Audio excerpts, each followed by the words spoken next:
What does a Formula One car sound like? Let's find out. Vroom, vroom. Zoom, vroom, vroom.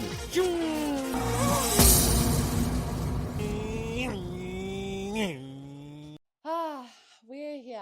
Welcome to the new Paddock 43, but still the same Paddock 43. It is just me, Elle. Guys, I hope you had a lovely, lovely break. It is actually sometimes nice just to step back and take some time for yourself. And that is exactly what I've been doing. I don't think the F1 world really has been doing that.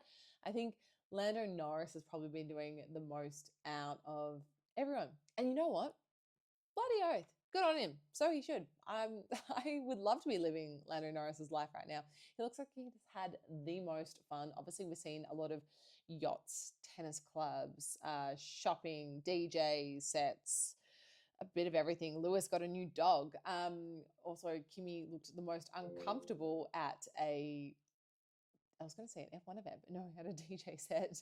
But you also do have to remember how young he is. So it has been a super interesting F1 break. But we are going to kick off the first episode back before we come up to the Dutch Grand Prix with an interview. And someone that I admire and have gotten to know over the last couple of years through our shared interest of fashion photography.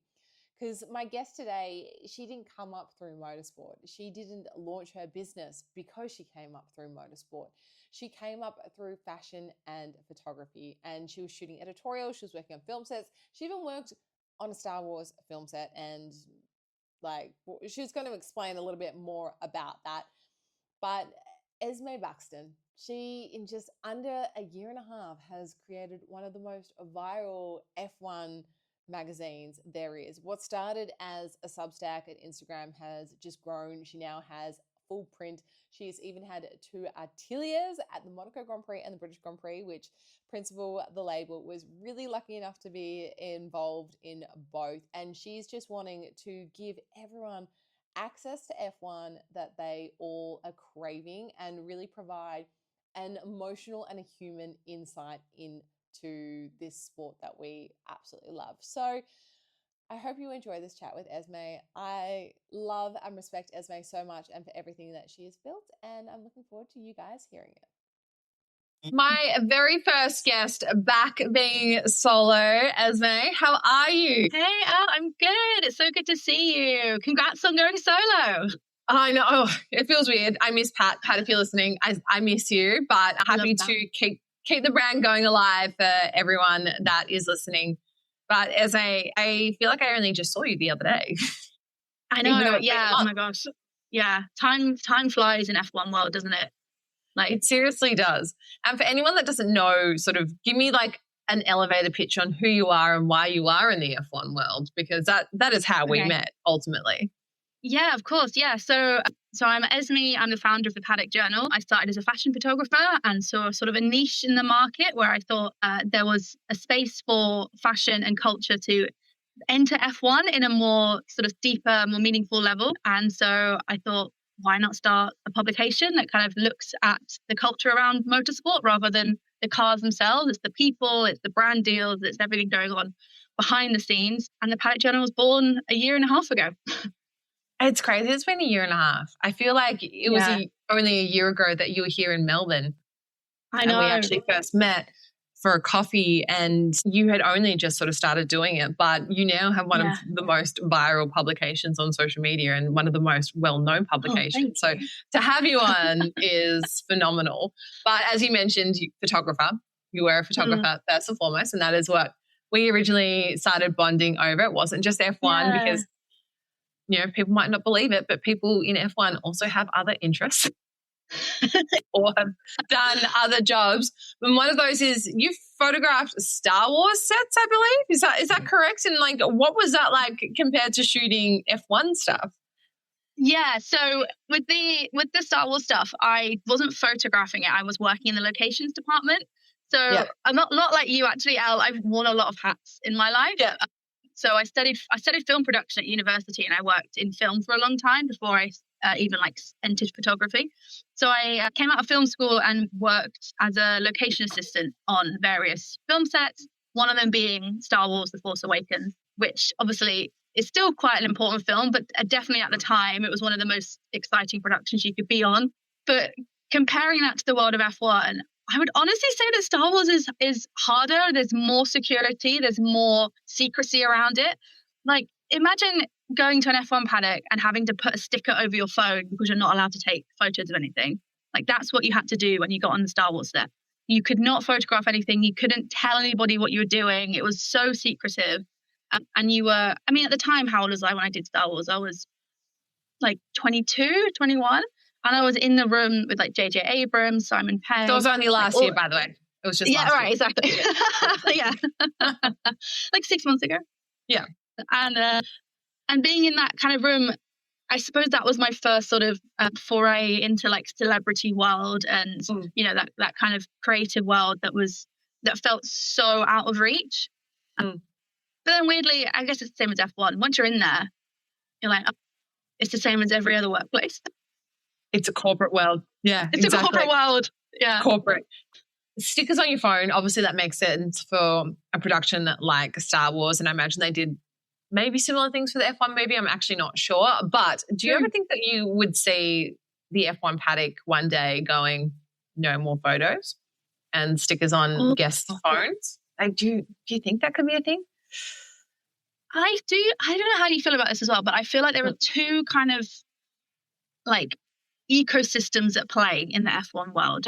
There's the pure racing ecosystem, right? The kind of the hangover from the Bernie Ecclestone era, which kind of rejects this new direction that F1 is going in, which is the more entertainment side of it all, who probably would love there to be no phones in the paddock, no one other than the engineers and the team principals in there, you know, get rid of celebrities, get rid of influencers and just keep it pure motorsport.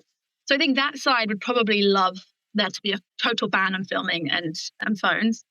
But then I think on the other side, which is the direction it is going, and the cohort which is larger and getting larger, is we want more access, we want to see more of what's going on, we want more phones, more filming, more people in the paddock, especially fans, right? That's what we hear constantly, and I'm sure you do as well, that they want more fans in the paddock, more fans getting the access that the celebs get. So I don't think it'll make economical sense for F1 to draw back and become more secretive, but then there needs to be a line somewhere. And I'm not sure what that is. Yeah. Would you almost say that F1, especially in the paddock, almost feels untouchable right now anyway for the average fan? I mean, even if you buy a GA ticket, I feel I haven't been to many races overseas to compare various general admission tickets, but in Melbourne in particular, you get a GA ticket and you get a lot with that ticket. People here in Australia complain about the prices, but comparatively, that is not a word. Comparatively, our price is pretty fair for what is on offer in terms of entertainment for everyone. You can bring in your own food and drink. There is access points where you can go watch the cars, and then you've got things like Melbourne Walk. Do you think that F1 is almost becoming untouchable for the average F1 fan? I think there's an element to that, yes. I mean, I went to Le Mans this year for the first time, which was amazing. Like before Le Mans, I'd never seen any other racing other than F1. So to be able to see 24-hour racing was ridiculous. But it feels a lot more accessible. And that was the conversations I was having a lot when I was there was, if you want to go to a race for racing, you go to Le Mans. You know, it's the race for race fans. People camp. There's a lot more access. There are places where you don't have to pay and you can still see the racing if you kind of got into the right position. So I think it feels like, so when F1 was the only thing I'd watched, I thought, it's fine. It's accessible. You buy a ticket, you get GA, you just go. But when you sort of see how other racing industries are running, you kind of think, F1 is quite elitist still. You know, the price of entry, even for GA. So you said Melbourne is your local track. Silverstone is mine, and I love Silverstone. I think what they do is amazing. But even the lowest price ticket is still in the hundreds, for general access. And for a lot of fans, that isn't accessible. That is, the price of a holiday, right? If you want to go away. So it's weighing up. Do you want to go on holiday or do you want to watch the F1? And maybe for some people it's the same thing and there's no problem with that. Yeah. For me, it probably is. So I would say I think F1 in some senses is getting a little more inaccessible because I think the products that they're bringing out are reaching or aiming at the higher upper echelon of society. Like, have you seen the new, it's a new restaurant in a truck that goes around the circuit? Yes, have you seen this? I have seen that. So we have these, I mean, they're all around the world, but we have trams in Melbourne.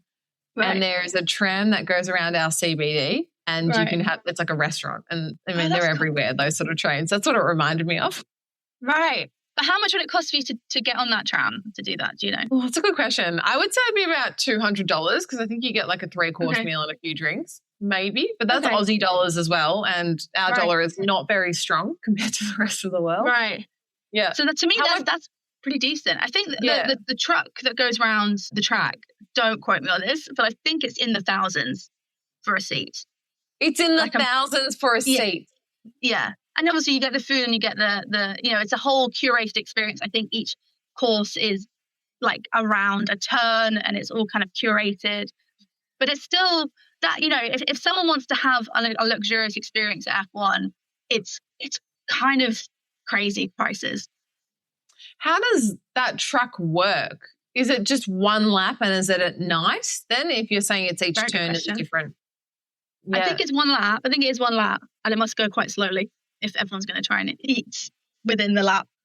Yeah, I was going to say, if you're like chowing down a course every turn, shit. No, but you can eat quicker, like little like one-size bite things. Wow, in the thousands. I didn't realize it'd be that much. I did see that and I thought it would be in the hundreds of euros maybe, but I didn't expect thousands. That's ridiculous. Well, you started, I guess, in the Paddock Journal and it has brought fans a lot closer to F1. You've given them access that they could only dream about reading and seeing things that you yourself have done, which, well done. If no one's watching this, I'm like clapping. I'm like praising you. And it was an F1 magazine that it really didn't exist, especially with a female lens and a female attitude behind it. When you noticed that gap, what made you act on it? Yeah, I think I was surprised that there was a gap because when I started the Paddock Journal, it was more by accident. I wanted to photograph Laura Winter, right? She lives locally to me. We have sort of mutual friends. And as I was learning more and more about F1 TV, I kind of put two and two together and was like, oh, wow, there's someone that works in F1 that lives near me. Like, we have mutual friends. Let me see if I can try and photograph her. That was it. That was the extent of what I wanted to do there. I wanted to photograph her, sell the story and the photos to a major publication like The Guardian or the Sunday Times or something in the UK to tell her story because I thought her story was so fascinating. But there wasn't anyone interested. Like, no one got back to us and said, yeah, this sounds like a really great story. Everyone was kind of going, yeah, it's kind of interesting, but we aren't that interested in F1 right now. What they wanted the Gabby Logans of the sporting world or the Claire Baldings, the faces that are, I suppose, on the BBC and, Channel 4 more regularly. They didn't see any benefit in working with Laura Winter yet, which I thought was ridiculous. So I thought, okay, there has to be a publication out there that focuses on the fashion and the culture of Formula One, because you see that in football, you see that in rugby. There are these publications or these Instagram accounts, at least, that kind of give you a fuller story of the sport. And so I did a bit of research and I couldn't find anything. There was some sort of Instagram accounts popping up that were looking at the fashion side of Formula One, but nothing that had that female lens, that had a kind of a Vogue-esque feel to it and that felt high end and felt curated. So with my kind of background in fashion photography, I've never run a magazine before, but I've worked with magazines a lot. I understand how that works. I've worked in marketing for a very long time and obviously film production. So I understand how to make things work and how to run stuff. So I thought I would just give it a go and just see if there really is a niche there and if there is something that other people also really wanted, or if I'm just crazy and it was, I just wanted to try something new for myself. The best things always happen accidentally, in my opinion. Yes, that's true. Yeah. And just having the audacity to try, right? Yeah. And just 100%. Giving it a go. Yeah. And it's like the old saying, if you don't ask, you don't get, because it's probably a no already because you didn't ask. Yeah, so, exactly. And you started the Paddock Journal on Substack originally, which is a platform that is getting more and more attention every single day. You also then were co-posting across on Instagram. You then decided with the Paddock Journal, we're going to do print as well, which in an economy and a world where so many people say print media is dead, you were like, no, that ain't happening.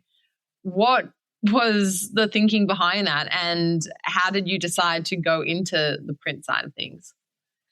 Going to print was always an idea that we were going to do, that I was going to do initially, but it was never going to be something I did in the first year. I thought, like, you know, I'm still within the first, I would say 9 to 10 months of the Paddock Journal, it was completely me. Everything was me, you know, posting all the Instagram posts or the Substack was me. And then I had the occasional writer that would come in and submit to us, and we would, you know, I'd publish their work. So it was very, very time consuming. And I just thought, there's no way that I'm also going to make a magazine myself while also trying to make money as a freelance photographer, because, you know, currently the Paddock Journal is completely grassroots, is, you know, all self-funded. So how I make my money is through my photography. So I couldn't give that up yet. But I got a few team members on board who wanted to help with the running of things, and it was their idea to do the magazine. They'd had experience in the past with making magazines.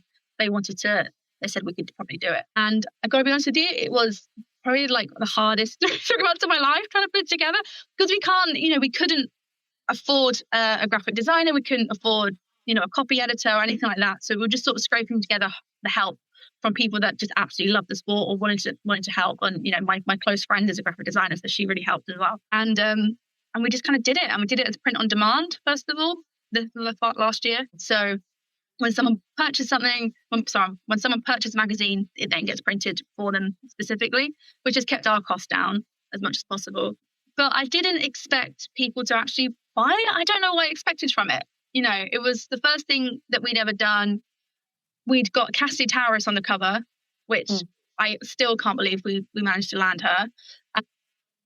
And so we weren't sure how people would receive it. But within the first month, we'd sold like 200 copies, which I think for our first ever magazine, I'm quite proud of. 200 is huge, especially in, like I said, a very engaged young audience who might go, what is magazines? We grew up buying magazines. I remember, you know, for us in Australia, it was buying Dolly or Clio, and then every now and then you'd go read your mum's Vogue and all of that. So for my, I guess, being 32, it's nostalgia for me to have a magazine. I also love reading, so it's having that physical copy there as well.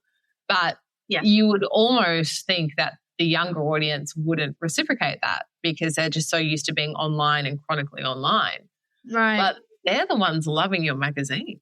Yeah, they do. And I think younger generations are looking to go offline more. I mean, I remember, was it Shawn Mendes last year? He, like, one of his singles came out and he put it on a cassette tape. And like that was his PR. Yeah. So he sent everyone a Walkman and a cassette tape. I know. So it's like, so I think going offline is more and more appealing to people.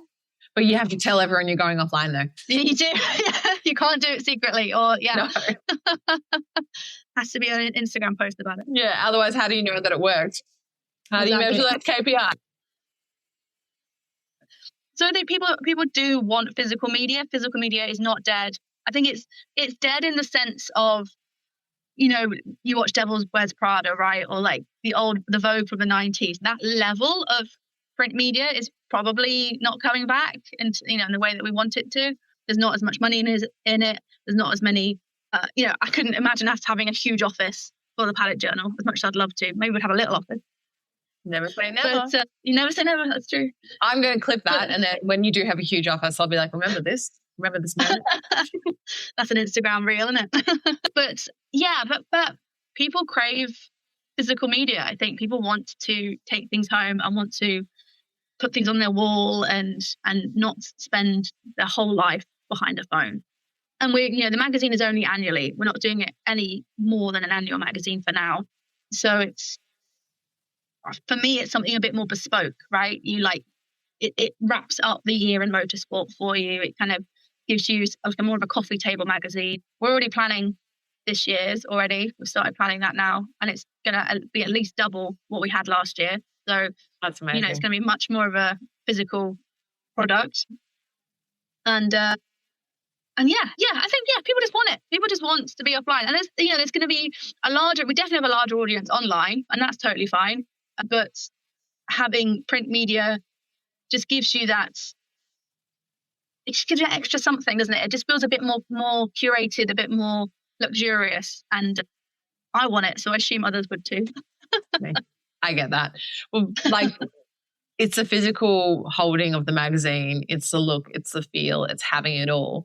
And then you expanded that one further and you're like, let's give everyone an experiential view of the Paddock Journal as well. And you created the Atelier, which I'm not even going to do it justice by explaining what the Atelier is. Principal was involved. We can talk about that afterwards. Very much so. But I want to hear in your words what this process was, what it is, and why the Paddock Journal got involved.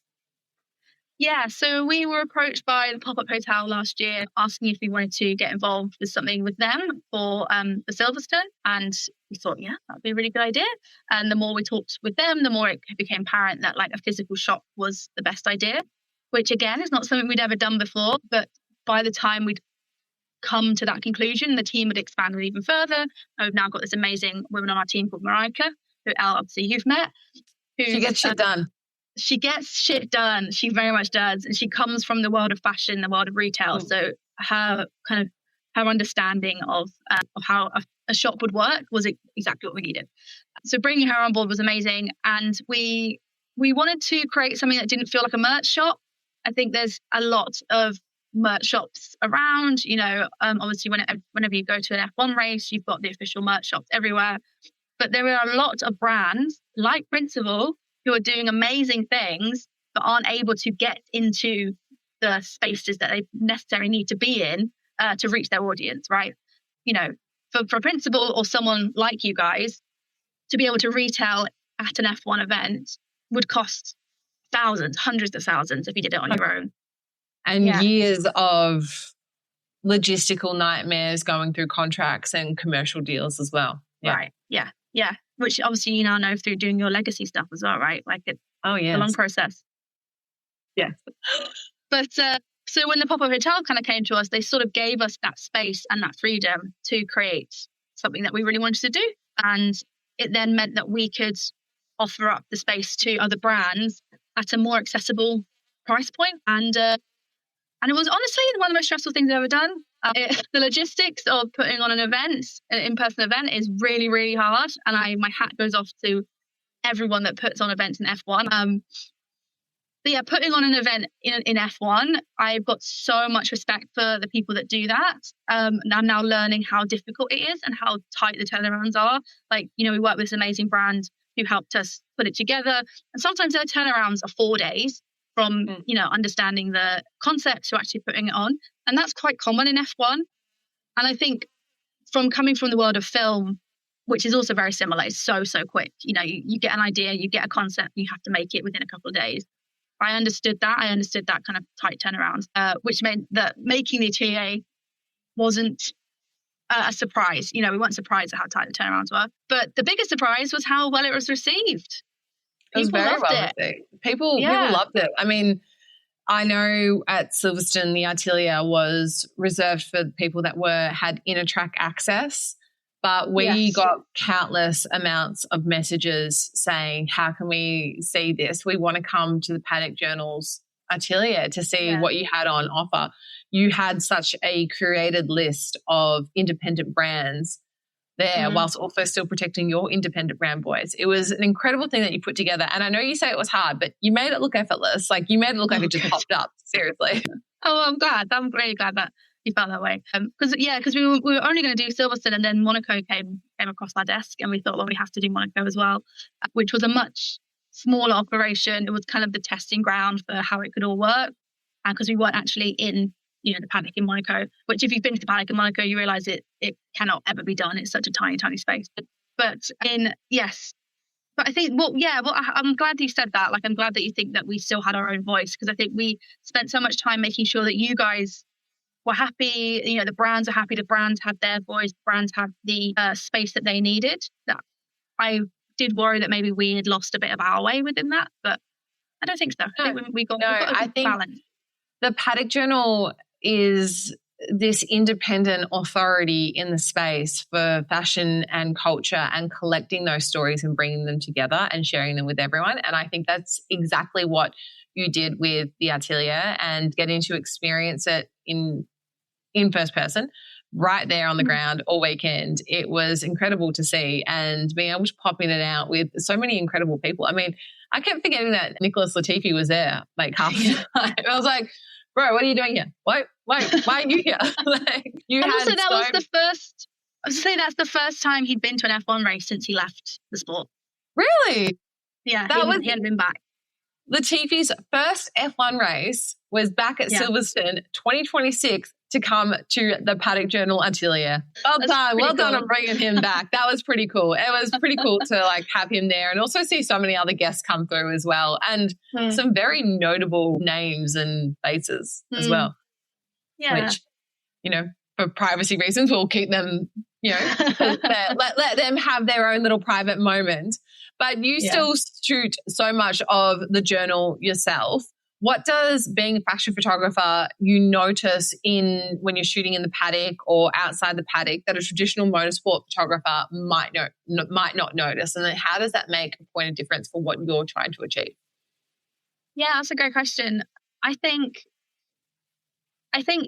traditionally motorsport photography has been reportage, documentary style, or, you know, shots of fast cars, which has its place and is great, and it's absolutely not what I like to do. I don't find that fun for me. So what I wanted to do was to bring a bit more personality and a bit more depth to my photography and to the space of F1 through photography. I think there's so many different characters in the paddock and at the factory, at the offices, you know, who play pivotal roles in the sport, but who don't necessarily get their voices heard or don't get the opportunity to do a glossy fashion shoot or, you know, do anything fun. And what my photography, it's so hard to just talk about your own work, isn't it? Like, who am I as a photographer? But I think my strength is in getting to know people and bringing their true personality out in through a photo. That's what I really love to do. I love to work with people one-on-one. I love to get to know them and take imagery that makes them feel the best that they can feel, and also brings out really who they are rather than just, you know, a nice photo. I want them to feel authentic. I think some of the best compliments I've ever got from my photos is people saying, oh my gosh, you really saw me, you really captured me. So to be able to kind of bring that to a world of F1, which can sometimes feel a little bit inauthentic or a little bit surface level, you know, it's very much about money and about status, and, you know, so to kind of bring that authenticity to it was something that I really wanted to do, and I hope I am doing. I'm not the only photographer doing this. Of course, there are other fantastic photographers that have been in the sport for a long time. But maybe being female also helps. There's a different perspective there.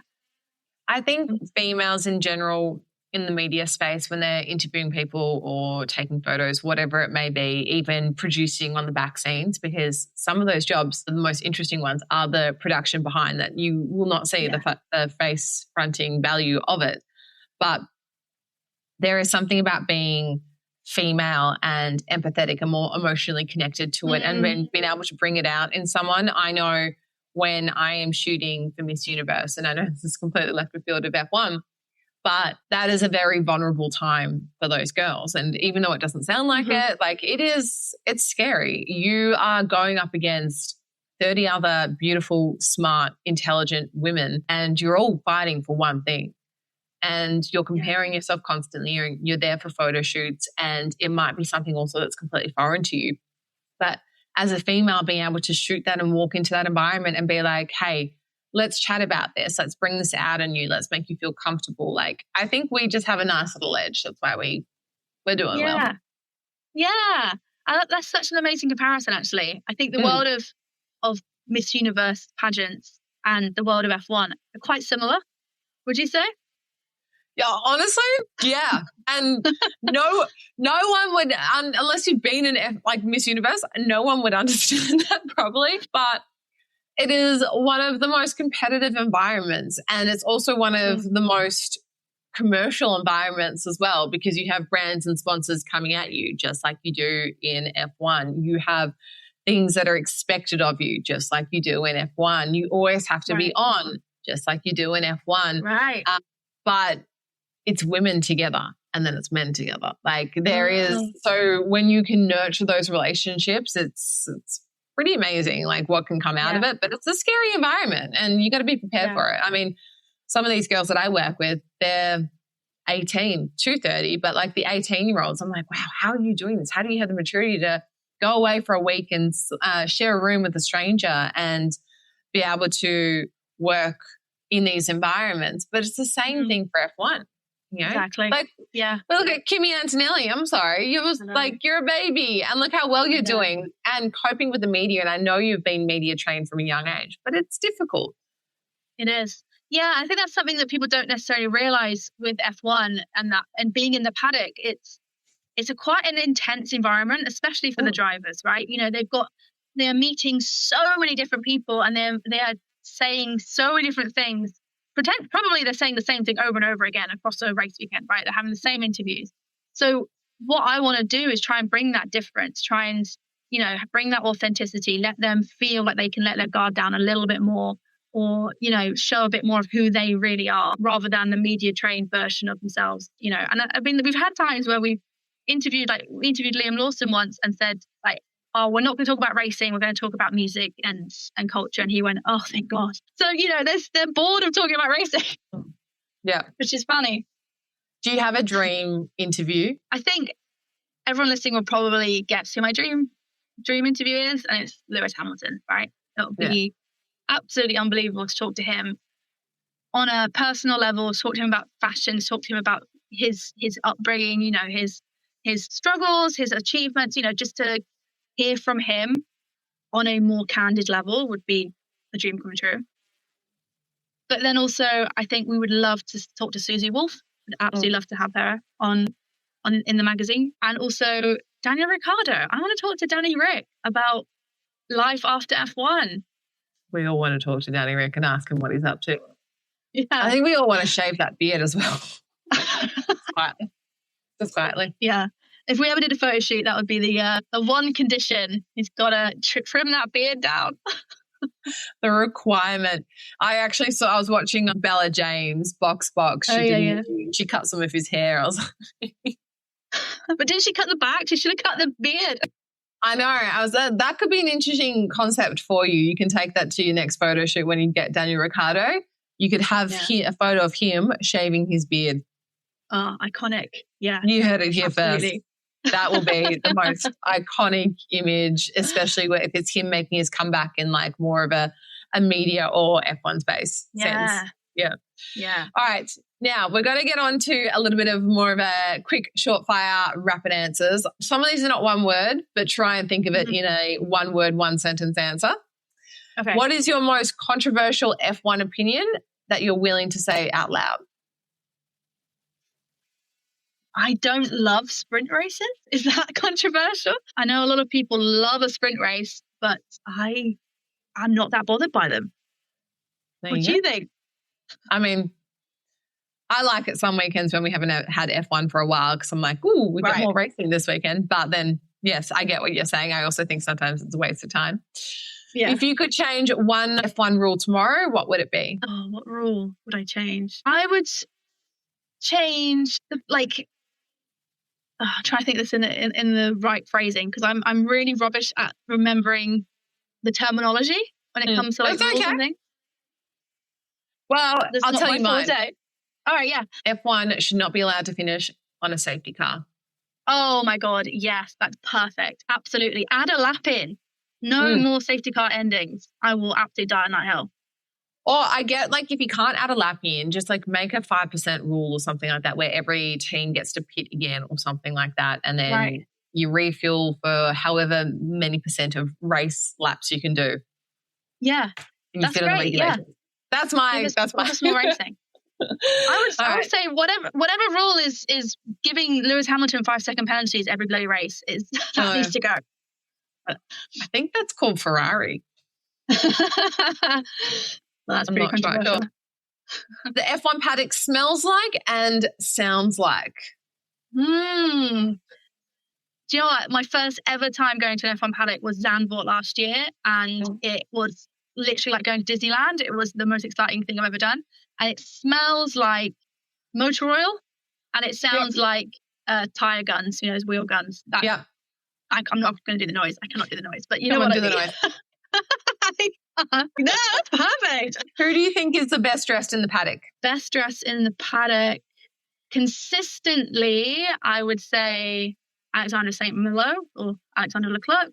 I think she's consistently very well dressed. I think she theme dresses very well. She thinks about the location. She thinks about the culture that she's going into and brings some of that into what she wears, which I think is really cool. Lily Munihi is also a fantastic dresser. But in terms of the drivers, I'm going to go a little rogue and say Pierre Gasly does a very good job. Not always, but when he dresses well, he dresses very well. There you go. That was not who I thought you were just going to go straight to Lewis. Well, that's an obvious answer.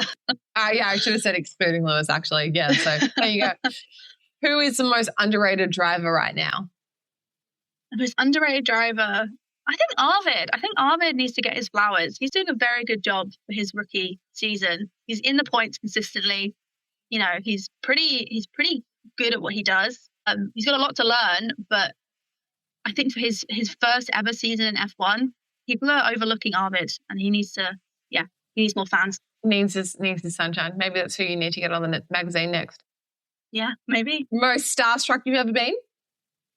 Most starstruck, probably going into a fancy hotel room in Miami to interview Charles Leclerc. My hands were shaking. He looks exactly how he does in pictures. And no, that's very rare to say about people.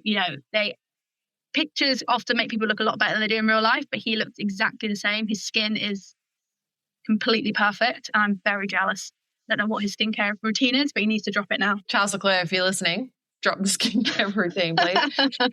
What is one F1 storyline that you're tired of hearing about? I think anything that feels gossipy, anything that's kind of trying to find a story that isn't there, I think I'm quite impressed actually with, Alexandra Leclerc. There is clearly something brewing there. I don't want to say the words because, no one else is. But no one is talking about it. And I think this is the first time that I've seen the F1 paddock be so respectful on someone's choices.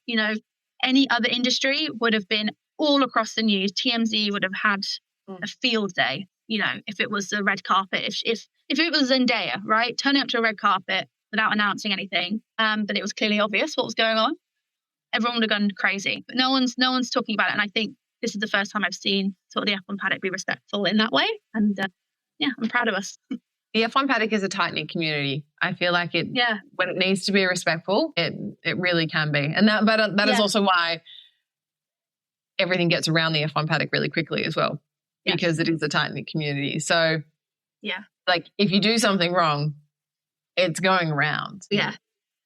I think people don't realize that yes, you will get known. It will come honestly, out. The best thing, if anyone wants advice on how to get into an F1 paddock, it's be a nice person. Just be a good person. Don't make anyone's life difficult. Only add to the environment. Don't try and take anything from for yourself. Just give back, give back, and people will love you. Do you get people asking you all the time how to get in the paddock? Yes. People are always messaging me saying, can I write for a full paddock journal? Can you get me into the paddock? Or, hi, I'm going to this race. Could you get me into the paddock for this race? And I've got to say, unfortunately, no, I just can't. Unless, the only way I can get you in the paddock is if you literally have something to offer the paddock. If your presence and your voice and your take is missing from the paddock, then yes, we can bring you in. Otherwise, if it's just to view it, unfortunately, I'm not the person to ask. There are people much higher up than me who can get you a VIP pass. It's not me. It's a strict one. And Monaco and a yacht for one weekend, or access to one team's garage for the entire season. That's a no-brainer. It's the garage, right? I mean, what kind of cool things are you going to see in the garage? I think also the Monaco yacht is a really fun experience. I did it for the first time this year. It's so much fun. Don't ever knock it. But I'm a storyteller and I love narrative and I love being in the heart of the action, and you can't get any closer to the action than the garage, right? It's an experience. And that's one also where I always think to be respectful when we're talking about like being respectful in the paddock as well. So many times, like I've been in a garage and they say no photos, they say no phones. Like when you enter past a certain point, they're like, hey guys, no photos, no phones. And I still see people taking photos and pulling their phones out. I'm like, we were just told, like, you know, unless you're specifically told, like, hey, yeah, you can take a photo in here, like in this area. Like, I don't know. I have an issue with that. Yeah, I think it's because it's not just a silly rule for the sake of it. You know, they've got team secrets on show and IP. Yeah. It's IP. Yeah, exactly. What's a prediction that might age badly for the rest of the season? That Ferrari are going to do really well. I mean, that's been a prediction for years, isn't it? You know what? Lewis is doing all right for Ferrari, all things considering. Yeah. My dream scenario for the rest of the season is that Kimi and Lewis are neck and neck and they are battling it out for, you know, world champion, and it goes down to Abu Dhabi and it's between the two of them and Lewis eventually wins. That is the story that I'm praying happens. But as we all know, with Ferrari, probably won't. Well, Abu Dhabi might not even be on the calendar. Well, that's true. That's true. It might be the Abu Dhabi Grand Prix in America or something.